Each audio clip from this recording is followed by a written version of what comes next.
जी राजनेता कामयाब हो गए देश के जो असल मुद्दे थे उनसे ध्यान भटकाने में, और देखिए कहां फंस के रह गई है देश की जनता, कहां फंसा दिया है नेताओं ने अजान और हनुमान चालीसा में।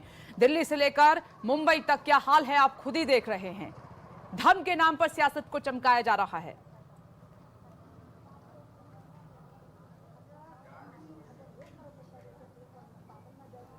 देखिए विपनेश, मैं ये तो नहीं मानता कि देश की जनता को अपने असल मुद्दे, लेकिन ये जरूर है कि दिल्ली और मुंबई में ये मसला गर्म है। देश की जनता ये देख रही है कि ये हनुमान चालीसा और अजान पर देश की जनता के सामने सबसे बड़ा सवाल यही है कि ये अजान और हनुमान पे जो बहस हो रही है, जो तनाव, जो घमासान है, वो केवल दिल्ली और मुंबई में क्यों हो रहा है।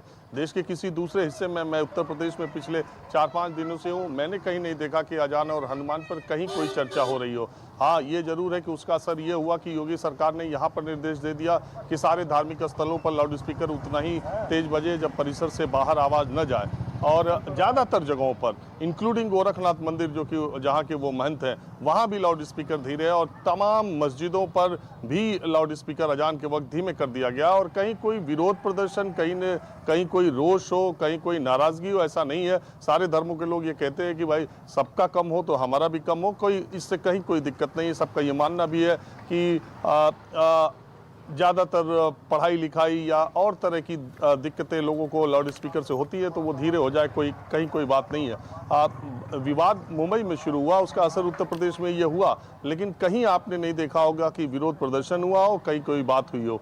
मूल बात यह है कि देश की जनता ये सोच रही है कि ये दिल्ली और मुंबई के नेता नवनीत राणा, जिनको कि शायद लोकसभा में उतनी सक्रियता या उनके भाषण के लिए लोग उनके जनता के मुद्दों को उठाने के लिए लोग उनको इतना नहीं जानते थे, कि रातों रात हनुमान चालीसा का विवाद कर नवनीत राणा पूरे देश के खबरों की सुर्खियों में आ गई, और पूरे देश की जनता जान गई कि नवनीत राणा कौन है, कहाँ से सांसद हैं, उनके पति के बारे में जान गई जनता। लेकिन कुल मिलाकर दिल्ली और मुंबई में मैं बार बार ये कहता हूँ कि ये जो चुनाव है, ये दरअसल सारे तनाव की वजह चुनाव है।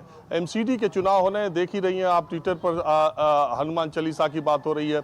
एमसीडी के चुनाव है और बीएमसी के चुनाव है, उसकी वजह से ये सारा खेल तमाशा हो रहा है, और जनता, मुंबई और दिल्ली की जनता के बीच में ये मुद्दा ले जाने की कोशिश की जा रही है। दूसरी बात ये है कि ये सिर्फ अगर आप इसको हनुमान चालीसा तक महदूद रखें तो ये भी ठीक नहीं होगा। इसके तह में अगर आप जाएं तो महाराष्ट्र की सरकार में बहुत कुछ ठीक ठाक नहीं चल रहा है। ऊपर से देखने में ठीक ठाक लग रहा हो, लेकिन अंदरूनी खाने महाराष्ट्र की सरकार में सब कुछ ठीक ठाक नहीं चल रहा है। उद्धव ठाकरे की कई मौक़ों पर अभी जो विधायकों को आवाज़ देने का मामला था, आपने देखा शरद पवार ने कैसे उसकी मुखालफत की। कांग्रेस पार्टी के 2 दर्जन विधायक कांग्रेस अध्यक्ष सोनिया गांधी से भी मिले, तो कुछ खटर पटर महाराष्ट्र की सरकार में भी चल रही है। उद्धव ठाकरे फूंक कर कदम उठा रहे हैं, और इस मसले को किस तरीके से सेटल डाउन किया जाए, ये उनके लिए बड़ी चुनौती है।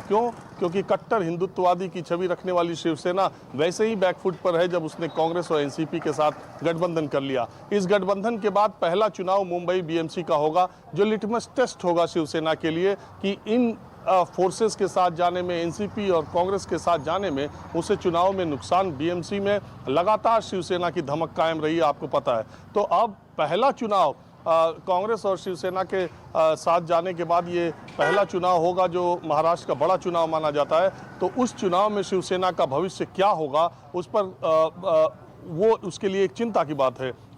इसीलिए इस मुद्दे पर, हनुमान चालीसा और अजान के मुद्दे पर, उद्धव ठाकरे बतौर मुख्यमंत्री और शिवसेना बतौर पार्टी इस चीज़ को लेकर के कहीं ना कहीं कश्मकश में है, क्योंकि राज ठाकरे ने ये मुद्दा उठाया है। राज ठाकरे कट्टर हिंदुत्व की स्पेस को पाना चाहते हैं, और वो स्पेस पहले ही ऑलरेडी बाला साहब ठाकरे ने शिवसेना और शिव सैनिकों के जरिए महाराष्ट्र की राजनीति में बनाई थी।